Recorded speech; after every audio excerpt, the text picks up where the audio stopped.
जैसे वो दोस्तों, मैं राहुल खन्ना के इस वीडियो में आपका स्वागत है। दोस्तों, कहते हैं हम लोग कि हमारी जो नारी शक्ति है वो आगे बढ़े। बहुत सारे लोग कहते हैं, पूरा समाज कहता है, पूरा आज देश कह रहा है कि नारी शक्ति आगे बढ़े। तो बहुत सारी फील्ड में हमें आज देखने को मिलता है कि मातृशक्ति आगे है।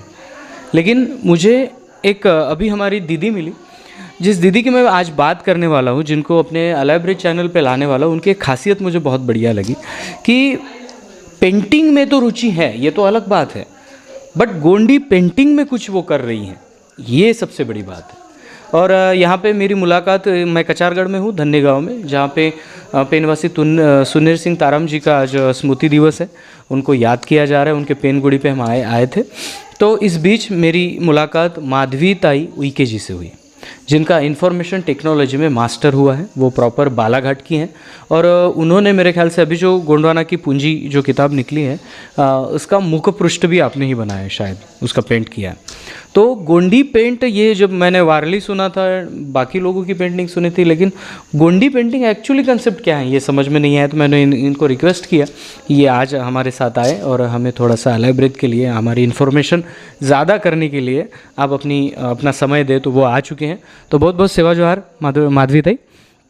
तो आपने जैसा कि बताया, आपका एजुकेशन आप उइके गोत्र से है, फिर मरावी गोत्र में है आप, ये 6-7 के इसमें चले गए थे।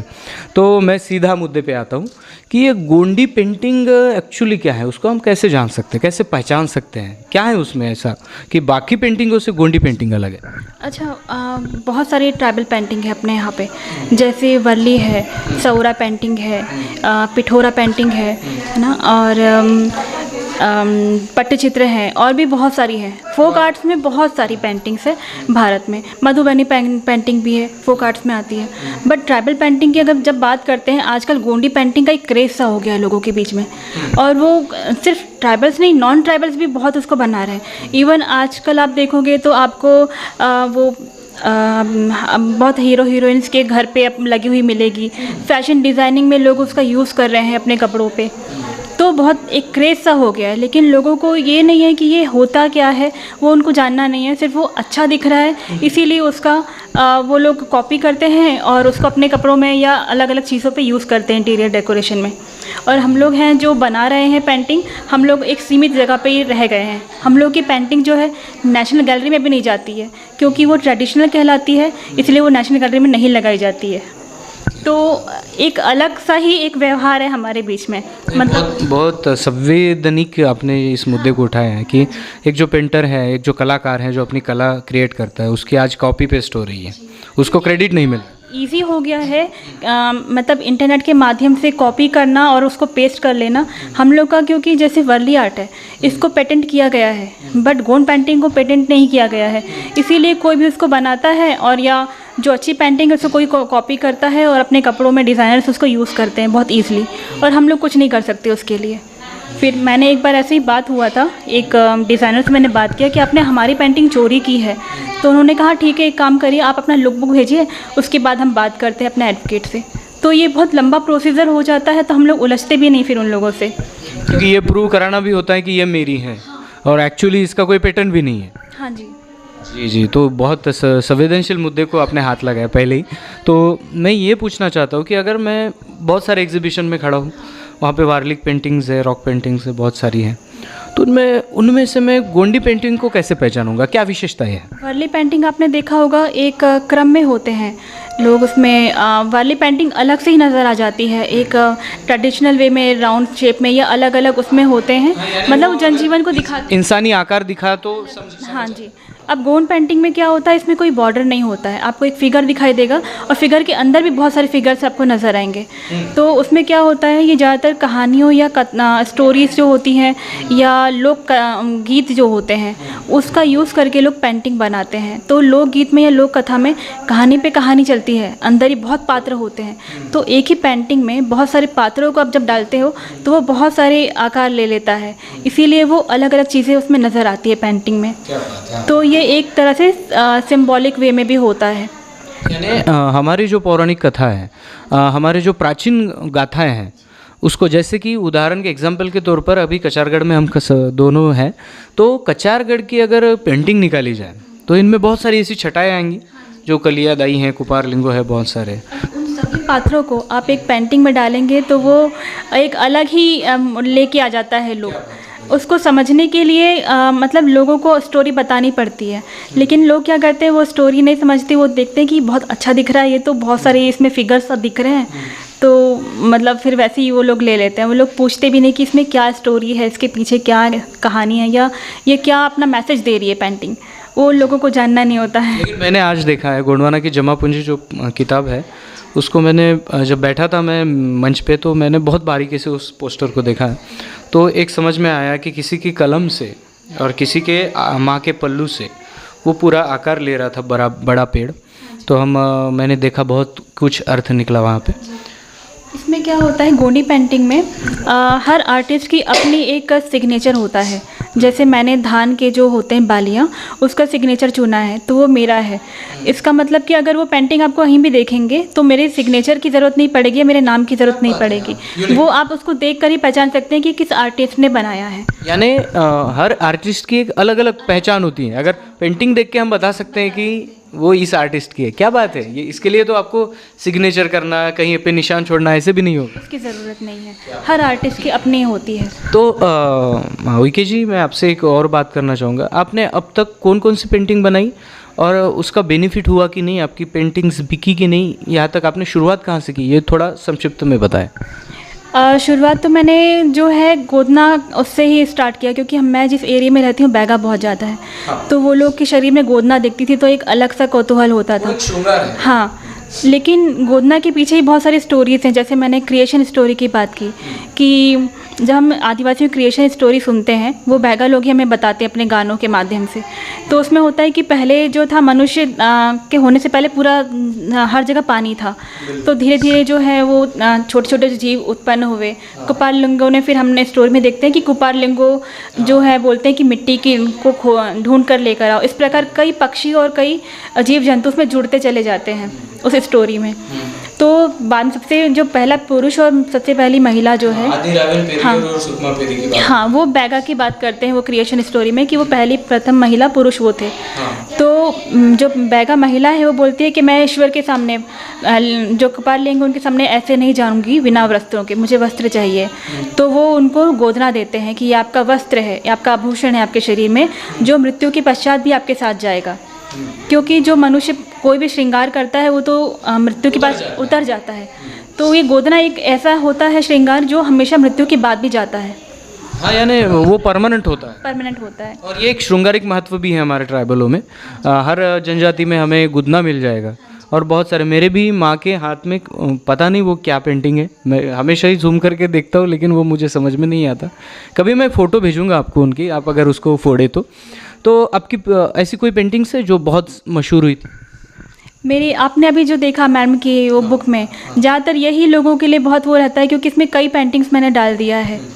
इसके अलावा मैंने जो पेंटिंग्स करी है उसमें मैं अभी नया जो स्टार्ट कर रही हूँ भित्ति चित्र, क्योंकि ख़त्म हो गए हैं। भित्ति जो कला थी, हर घर पहले मिट्टी के घर में होती थी, दीवारों पे अलग अलग बनाई जाती थी आकृतियाँ, अब वो ख़त्म हो गया है। तो मैंने सोचा चलो वो ख़त्म हो गया है तो मैं इसको कैनवास पे लेकर आऊँगी। मैं मिट्टी का पूरा जो वर्क है वो कैनवास पे लेकर आई हूँ, और उसको कई बार प्रयोग करने के बाद वो अब उसमें पहुँची हूँ मैं कि अब वो उखड़ता नहीं है, कैनवास पे चिपका रहता है। मतलब आप उसको वॉश भी कर सकते हो, और उसमें सिर्फ मिट्टी रहेगा। हाँ बिल्कुल, आप में उसमें कोई सिंटेफिक मतलब कलर नहीं रहेगा आर्टिफिशियल, पूरा मिट्टी रहेगा, लेकिन वो निकलेगा नहीं उसमें से, और उसको वॉश भी कर सकते हो आप चाहो। टेक्निक आपको मिल गई है? हाँ क्योंकि वो कई बार टेस्ट किया मैंने, कई चीज़ें प्रयोग किया, तब जाके मैं इसमें पहुंची हूँ कि चलो मिट्टी का इस तरह से अपन कर सकते हैं। तो एक नई चीज़ ये है। इसके अलावा मैं पिछले बार ऑस्ट्रेलिया के एक पोर्ट साइड रिव्यू थी, उसमें एक ऐसे लिखा था, तो उसमें भी जो अब लिखा हुआ चीज़ था मैटर, वो हम लोग ने एक्चुअली क्या हुआ था ऑस्ट्रेलिया में भी और अपने इंडिया में भी कई जैसे ट्राइबल्स हैं तो उनके ऊपर एक एग्जीबिशन लगा था। वहाँ के जो आर्टिस्ट हैं उनको बुलाया गया था इंडिया में, ताकि हमारे जो गोंड आर्टिस्ट हैं उनके साथ में एग्जीबिशन कर सकें। तो वेंकट रमन श्याम जी, आपने नाम सुना होगा, वो बहुत अच्छे आर्टिस्ट हैं गोंड के। जी जी। तो उनके थ्रू उनको बुलाया गया था। एक सेठी जी हैं जो अडानी सर के बहुत खास होंगे जो भी हैं, उन्होंने पूरा प्रोग्राम ऑर्गेनाइज़ किया और लास्ट टाइम में फिर एंकर सर को हटा करके उन्होंने दूसरे सर को ले लिया जो गोंडी आर्टिस्ट थे। और इस प्रकार उन्होंने पूरा ऑस्ट्रेलिया के और यहाँ की गोंडी पेंटिंग के जो आर्टिस्ट हैं उनके साथ में एक कोलैब्स किया और उन्होंने एग्जीबिशन किया। लेकिन इसके पीछे क्या स्टोरी हमें वो भी तो जानना है ना। हमारे यहाँ पे या वहाँ पे एक जैसे कोल माइंस जो कर रहे हैं अडानी जो हैं, वहाँ पे भी आंदोलन हो रहा था, यहाँ पे भी आंदोलन हो रहा था कई चीज़ों को लेकर के। तो फिर ये उनके द्वारा ये ऑर्गेनाइज़ करना प्रोग्राम ट्राइबल्स को लेकर के कि हम आपके लिए कुछ कर रहे हैं, ये तो बहुत गलत चीज़ है कि आप पिक्चर नहीं बता रहे हो हमें कि एक्चुअली क्या हो रहा है। हमें नहीं पता, हमारे आर्टिस्ट लोग को भी नहीं पता कि वहाँ पे आंदोलन कर रहे हैं हमारे आदिवासी, या हम यहाँ पे भी कर रहे हैं आदिवासी आंदोलन। लेकिन आप जब उनका साथ में एग्जीबिशन कर रहे हैं या साथ में उनको कर रहे हैं, मीटिंग करवा रहे हैं, तो हमारे लिए एक वो रहता है कि ओ ये लोग हमारे लिए कुछ कर रहे हैं। आर्टिस्ट लोग को ये लगता है कि हमारे लिए कुछ कर रहे हैं, उनको नहीं पता कि पीछे क्या हो रहा है। तो ये दोनों अलग अलग तरह की चीज़ें भी हैं एक्चुअली। तो यानी आप पेंटिंग तो करती हैं, गोंडी पेंटिंग तो करती है, लेकिन उस पेंटिंग से कुछ बताना भी चाहती हैं समाज को। यानी हमारी जो कथाएं हैं, हमारे स्टोरीज़, हमारी जो गीत हैं, इसमें बहुत सारे मैसेजेस हैं, पर हमारी चीज़ों को एक अलग रूप दे करके लोग दिखाया जाता है अक्सर। जैसे हमारे गोटुल है, गोटुल को भी एक अलग रूप में लोग दिखाने की कोशिश करते हैं कि वो एक अलग ही वहाँ पे जो होता था वो गलत होता था इस तरह से, लेकिन उसको कोई समझने की कोशिश नहीं करता।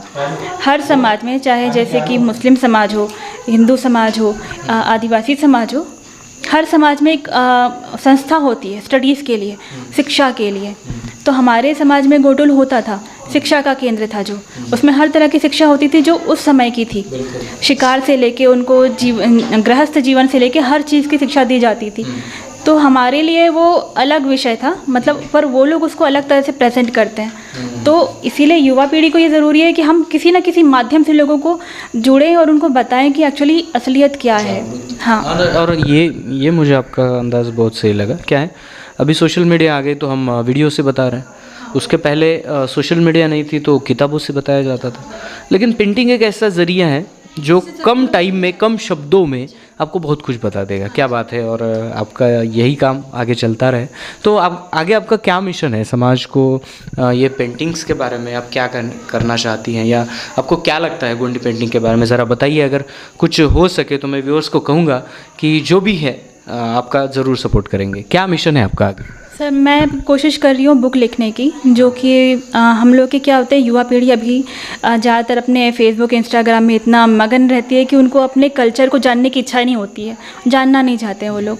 तो अब मैं चाहती हूँ कि मैं बच्चों के लिए बुक्स बनाऊँ जो पिक्टोरियल फॉर्म में हो, या मतलब चित्रों के माध्यम से हो। अपनी पुरानी कहानियाँ उन्हें मैं चित्रों के माध्यम से बताऊँ, ताकि बचपन से ही वो स्टोरी बुक की तरह उनको पढ़ें और समझें चीज़ों को। यानी वो बचपन से सीखने की कोशिश करें। बिल्कुल। और ये बच्चों को स्टोरीज़ के माध्यम से हम अगर बचपन से बताएंगे ना, तभी वो अपने कल्चर से जुड़ पाएंगे। बाद में क्योंकि वो उनका पहले ही ब्रेन वॉश हो चुका है, तो वो नहीं समझेंगे आगे जाकर, बिल्कुल नहीं सुनेंगे। तो यानी आपकी ये कोशिश है कि आगे चलकर आप बच्चों के सिलेबस में ऐसी चीज़ें लाए जिससे बच्चे शुरुआत करें ऐसे पेंटिंग बनाने के लिए, क्रिएटिव आइडिया आए उनके दिमाग में। क्या बात है, बहुत बढ़िया। और आपसे मिलकर बहुत अच्छा। मैंने जब ये मुखपृष्ठ देखा था उस किताब का, तभी मैं समझ गया था कि ये गोंडोला कंसेप्ट जो आपने बनाया है, ये एक्चुअली कम दिमाग वाले इंसान की बात नहीं है। वो एक्चुअली एक कलम से निकल रहा है, एक पेड़ बन रहा है, एक माँ की आंचल को लेकर वो पूरा आगे जा रहा है प्रवाह। तो ये बहुत बड़ी बात है, जो मुझे 15 मिनट कंटिन्यू देखना पड़ा, तब जाके मैं समझा इसको। तो बहुत बहुत धन्यवाद हो आपका। और समाज को भी मैं बताना चाहूँगा, हमारी उइके दीदी जो है वो एक्चुअली इसी फील्ड में लगी हैं कि जो पेंटिंग्स है, उस पेंटिंग का पेटेंट नहीं, जैसे कि आपने कहा पहले के मुद्दे में, तो इसका पेटेंट होना बहुत ज़रूरी है। और हमारे समाज के जो भी कलाकार हैं, जो भी पेंटर्स हैं, तो उनको भी ये जो, जैसे कि आपने एक पेंटिंग बनाई और आपके पेंटिंग का इंटरनेट से कॉपी पेस्ट किया गया, तो आप उनको अपना अधिकार भी नहीं मांग सकते जी। तो ये एक बहुत बड़ी दुविधा है, और आप अगर उसको सोशल मीडिया में नहीं डालेंगे तो उसका प्रचार भी नहीं होगा। यानी दोनों चीज़ हैं। तो ऐसी दुविधा में हम आज हमारे कलाकार हैं कि बाकी पेंटर्स भी कॉपी पेस्ट करने पे तुले हैं, और जो मेन मेहनत करते हैं उनको उनका असली मुआवजा नहीं मिलता। तो मैं बाकियों का नहीं बताता हूँ, लेकिन अलाइव ब्रेथ जो मेरा यूट्यूब चैनल है, आप घर में जाके शांति से बढ़िया से उसको क्लियर करें, देखें पहले से लास्ट तक मैं कौन सी विचारधारा दे रहा हूँ, क्योंकि मैं चाहता हूँ कि हमारे चैनल का लोगो भी आप बनाएं। अब तक अलाइव ब्रेथ का लोगो नहीं बना है, मैं ऐसे ही कुछ व्यक्ति को देखना चाहता हूँ जो क्रिएटिव है। लेकिन अलाइव ब्रेथ तो जो मेरी चैनल है आप जाके देखेंगे, और 10 दिन लगे 20 दिन लगे, आप जो भी जितना भी वक्त लगे, लेकिन अलाइव ब्रेथ का लोगो के लिए आप मुझे खुद आइडिया देंगे, ऐसे मैं आपसे आशा करता हूँ और चाहता हूँ कि अलाइव ब्रेथ का लोगो भी इनके ही हाथ से क्रिएट हो। तो दीदी बहुत बहुत धन्यवाद, और आपकी जो भी जर्नी है आगे तक चली रहे, और कभी भी ऐसे पेंटिंग्स के लिए कुछ जानकारी के लिए अलाइव ब्रेथ आपके लिए खुला है। तो बहुत बहुत सेवा जोहार। दोस्तों देखिए, नारी शक्ति जो है हमारी बहुत कुछ कर सकती है, उसको सिर्फ़ और सिर्फ वहाँ पे हम क्या बोलते हैं, हमें मौका देना चाहिए, तब जाके ये पूरा निखर के आता है। तो दीदी के कार्य को, दीदी के सोच को अलाइव ब्रेथ चैनल सलाम करता है। तो दोस्तों यहीं पे रुकते हैं, मिलते हैं अगले वीडियो अगले टॉपिक के साथ। तब तक के लिए जय सेवा, जय जोहार, जय आदिवासी, जय गोंडवाना, जय भीम।